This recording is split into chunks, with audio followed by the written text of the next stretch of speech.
Kali ini, kita bakal telusuri jejak uang miliaran rupiah dalam sebuah skandal korupsi yang menyeret nama istri seorang jenderal. Ini adalah sebuah cerita yang rumit dan kita akan coba urai benang kusutnya bersama-sama. Nah, pertanyaannya, gimana ceritanya seorang istri jenderal bisa jadi pusat skandal korupsi sebesar ini? Hari ini kita bakal ikuti jejak uangnya, membedah apa yang terjadi di pengadilan, dan mengungkap jaringan rumit di sekitar Novita Permatasari. Oke, kita mulai dulu ya. Kita kenalan sama siapa aja sih pemain utama di kasus yang lagi heboh ini? Nah, tokoh sentralnya ini Novita Permatasari. Dia bukan orang sembarangan loh. Istrinya seorang letnan jenderal TNI yang pernah menjabat sebagai Pangdam di Ponegoro. Tapi yang perlu dicatat nih, dan ini penting banget, status hukumnya sekarang ini masih saksi. Sekarang kita ngomongin angkanya. Dan angkanya ini nggak main-main. 237 miliar rupiah. Coba bayangin. Itu perkiraan kerugian negara dalam kasus korupsi utama yang melibatkan BUMD di Cilacap, namanya PT CSA. Terus, apa sih versi cerita dari Novita sendiri? Nah, ini yang menarik. Yuk kita lihat apa aja yang dia akui di bawah sumpah pas di pengadilan. Jadi, di depan hakim, Novita ini ngakuin 3 hal penting. 1, dia terima uang 18,5 miliar rupiah dari terdakwa, Andi Nurhuda.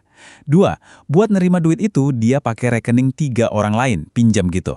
Dan 3, dia nyerahin total 20 miliar rupiah ke seorang pria bernama Gus Yazid.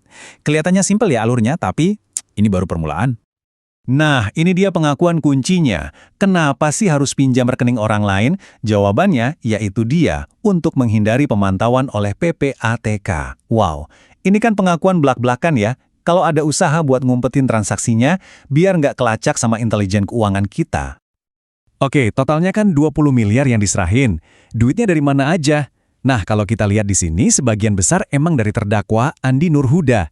Tapi yang bikin penasaran, Novita nambahin 1,5 miliar dari kantongnya sendiri. Ini nunjukin kalau perannya bukan sekedar kurir atau perantara aja kan? Terus, buat apa uang segitu banyak? Alibinya Novita, uang itu buat dana kampanye Pilpres 2024 dan buat kegiatan bakti sosial. Kedengarannya sih mulia ya, tapi tunggu dulu, ceritanya nggak segampang itu. Nah, disinilah plot twist-nya dimulai. Giliran si penerima uang, Gus Yazid, yang bersaksi. Dan kesaksian dia, wah ini benar-benar membalikan keadaan. Kesaksian Gus Yazid ini langsung bikin ceritanya beda. Kata dia, Novita itu bukan cuma perantara yang nggak tahu apa-apa. Gus Yazid bilang, Novita itu ada di lokasi, lihat langsung pas serah terima uang 18 miliar rupiah. Ini kan nunjukin peran yang jauh lebih aktif ya. Dan ini nih, detail yang paling penting.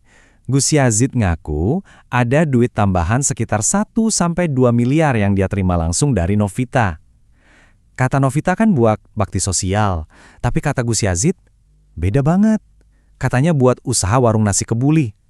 Nah loh, mana yang bener nih? Dari kesaksian Gus Yazid, kita jadi tahu gimana dia akhirnya sadar ada yang nggak beres. Jadi awalnya dia terima aja uangnya, tapi kok jumlahnya gede banget puluhan miliar. Dia jadi curiga. Akhirnya, dia nekat nemuin langsung si sumber uangnya, Andi Nurhuda, yang udah dipenjara.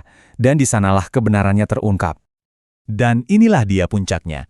Menurut pengakuan Andi ke Gus Yazid, uang puluhan miliar itu bukan dana kampanye atau sumbangan. Uang itu ternyata diduga hasil korupsi penjualan tanah milik Kodam. Nah, ini dia. Tuduhan yang mengubah arah kasus ini sepenuhnya.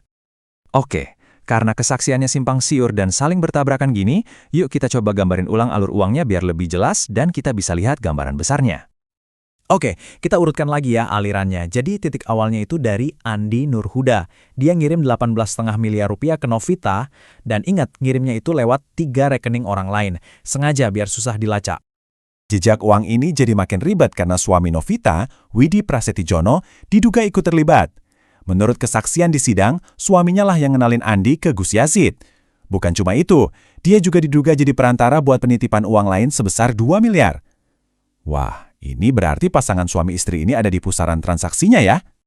Jadi kalau di total-total, ada sekitar 21-22 miliar rupiah yang diduga mengalir lewat Novita dan suaminya sebelum akhirnya sampai ke tangan Gus Yazid.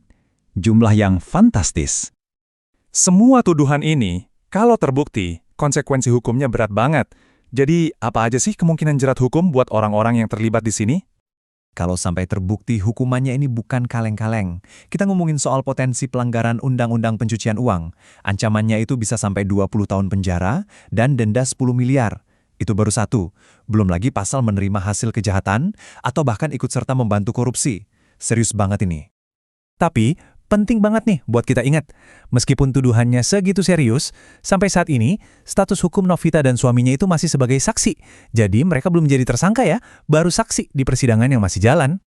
Dengan semua kesaksian yang seolah menyudutkan peran aktifnya, pertanyaan besarnya sekarang adalah, akankah status Novita Permatasari ini naik kelas dari saksi jadi tersangka?